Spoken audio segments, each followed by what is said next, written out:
The reason that I believe in the biblical God is, first of all, I believe that non-existence cannot produce existence. That's absurd. Secondly, I don't think it's possible for chaos to produce order. That's ridiculous. Thirdly, I don't believe that it's possible for the rational to be created by the non-rational. The rational points me to a rational creator. Next point is, I don't think that meaning comes from matter, or that love comes from matter, or that free will comes from matter. Matter is simply matter. And when I observe people, when I experience life, I'm convinced that there is more to reality, there's more to you, there's more to me than simply complex chemical reactions, than simply matter. Then when I look at Jesus Christ, I begin to understand that indeed he is reliable. No, I cannot prove God, I cannot prove Christ. That's not the question. I can prove almost nothing in life. Rather, the question is, in light of the evidence, what is most reasonable, what is most plausible to believe? And when you look at the historical evidence of the way Jesus lived, taught, died, and rose from the dead, I think the evidence is rather clear. He is trustworthy in a way that none of the options are. Whenever I struggle with doubt, and I regularly struggle with doubt, I go over some of the points that I've just made, but I also go over the alternatives to Christ, be it materialism, atheism, evolution, agnosticism, Hinduism, Buddhism, Islam. And although there are points that can be made on behalf of all of those options, those points are nothing when it comes to credibility, when it comes to reasonableness, when it comes to reliability that support Jesus Christ. He lived a sinless life. In my best moments, I wish that I could live like Jesus, but I fail miserably. He taught amazing teachings. Robert Coles, professor emeritus at Harvard, pointed out that all the teachings on ethics over the past 2,000 years are simply footnotes to the Sermon on the Mount. He not only lived an amazing life, not only taught an amazing life, but he died an incredible death. At the moment of his most excruciating pain, instead of cursing his enemies the way I would have, he prayed, "Father, forgive them, for they know not what they do." But fourthly, and most importantly, not only did he teach amazing teachings, not only did he live an amazing life, not only did he die an amazing death, forgiving his enemies who nailed him to the cross, but fourthly, and most importantly, the historical evidence is 3 days after he died, he rose from the dead. So due to that evidence, I am convinced that Jesus Christ is reliable in a way that none of the options are. Now, there are two good reasons that I know of to reject the biblical God. The first one is my pride. My pride dictates that nobody is going to tell me how to live my life. And I have a deep resentment towards anybody or anyone who wants to tell me how to live my life. But I've got to get over that pride, and I've got to be willing to face reality. And if reality is that God really exists, it would be wise for me to listen to God and not to have such a knee-jerk reaction that in my arrogance and pride, I cannot obey him. I must be king. I must be God of my life. And it's that pride that I understand, because I struggle with it, that I'm afraid is the primary reason that people are atheists or agnostic. And it's the primary reason that I, as a follower of Christ, struggle with doubt. I struggle with obedience to Christ, because I think I have a better way. And then, of course, there's a problem of evil. And some of my atheist friends say, yeah, that's really why I can't accept the biblical God, because the problem of evil. Friends, if there is no God, there is no problem of evil. There's no problem of good. There just is. Everything just is. And it's all relative. It's all subjective. And to talk about an axiomatic morality is not acceptable for me, because it's essentially moral relativism. It depends who you trust to define what's axiomatic in morality and what's not. So it's either moral relativism or there is some type of objective morality, because there's a mind that creates and defines that morality long before this human mind ever existed. When I look at Jesus Christ examining the human dilemma, we're all created in the image of God. We all have a whiff of glory, a scent of glory in us.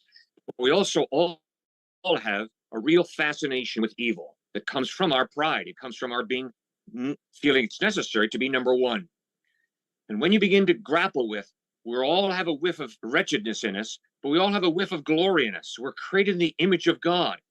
And the image of God is crucial. It's one of the most important ideas that the Bible communicates, that we all have intrinsic innate value and dignity, because we all are created to reflect the character, the goodness, the justice, the integrity, the compassion, the forgiveness, the love.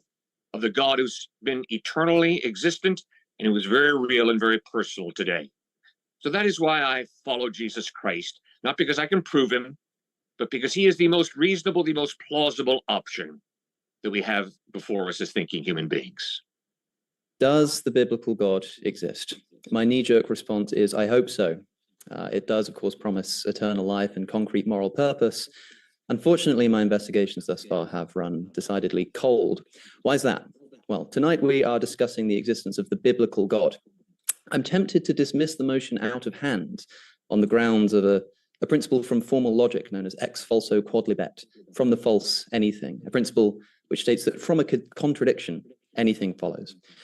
The Bible is contradictory on a number of grounds. Not only does it present two characters, Jesus and Yahweh, as far apart in temperament as possible to imagine, only for Christians to expect us to believe that they are in fact one character, God, perfectly united in essence and desire.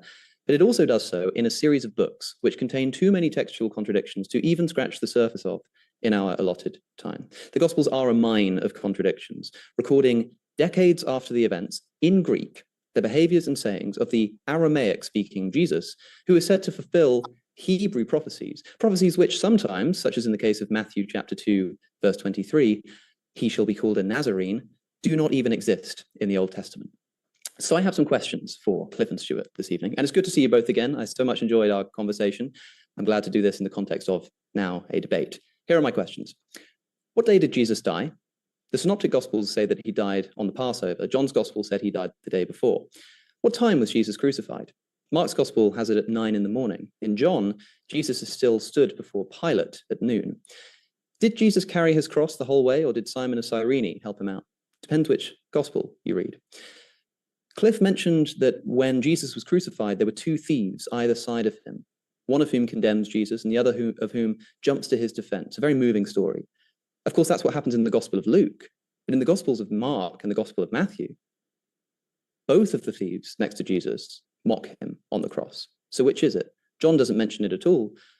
But do both of the thieves mock him, or does one come to his defense? Again, it depends which Gospel you read. Did the temple curtain rip before Jesus died, as in Luke, or after, as in Mark and Matthew? What does Jesus say when he dies? In Mark and Matthew, he says, Eli, Eli, lama sabachthani. My God, why have you forsaken me? Again, by the way, distancing himself from God and appearing to present himself as a separate being. In Luke, he quotes a different psalm saying, into your hands I commend my spirit. In John, he simply says, it is finished. Reconcilable, perhaps, but is it a coincidence that the earlier the gospel, the more Jesus separates himself from God? Those are actual questions, by the way. And every single one of the contradictions that I've just mentioned is just about the death of Jesus. We still have the resurrection accounts and the birth narratives, for example, not to mention the general increasing divinity of Jesus in later and later gospels, telling me that the historical Jesus didn't even claim to be God in the first place. Not only this, but Phil's already mentioned the problem of animal suffering. It's worth reflecting that the problem of evil has a number of well thought out responses called theodicies. Evil exists because of higher order goods that can only be attainable if there's some kind of suffering in the world. Free will means that we need to be able to commit free evil acts. Evil helps our souls to develop and grow closer to God, this kind of stuff. Please keep in mind that none of them are effective in explaining the existence of non-human animal suffering. Animals do not make free moral decisions. They do not have moral souls that can develop through strife. It's controversial even to suggest that they'll simply be compensated in some kind of fluffy afterlife. I want to hear today a direct answer. How can the suffering of a deer on its own in a forest, with its leg broken and trapped under a tree, already starving in confused agony, before being predated upon by having a mountain lion clasp the deer's windpipe in its jaw for an excruciating minutes-long death, be explained if supervised by an omnipotent invigilator who, if for some reason could not prevent this particular event, seemingly could have at least designed the machinery of the natural world to be less prone to this kind of thing? Another question. Why is a person's geographical place of birth a statistically reliable indicator of how likely they are to be saved? This is Stephen Mateson's argument. The populace of Connecticut is around 70% Christian, let alone theistic, whereas the populace of Thailand is 95% Buddhist, and therefore at best 5% theistic. I'm told by St. Paul in Romans that, quote, what may be known about God is plain to them, because God has made it plain to them. For since the creation of the world, God's invisible qualities, his eternal power, his divine nature, have been clearly seen, being understood from what has been made, so that people are without excuse. Why then should I expect this God to provide more compelling evidence to those in New England than to those in Southeast Asia? Or are the Thai just orders of magnitude more naturally incredulous? And if so, why? How lucky Cliffe and Stuart must feel to reside in a stronghold of the one true religion, given just how much variance there is out in the world. Again, why is a person's geographical place of birth a reliable statistical indicator of how likely they are to be saved? On our hypothesis of atheism, religion is a product not of divine revelation, but of evolved local mythologies and customs, married to political influence and military conquest. Religious beliefs, varying by region and culture in a statistically and historically predictable manner, whilst a trouble for the propositions theology, is not only consistent with our worldview, but expected on it.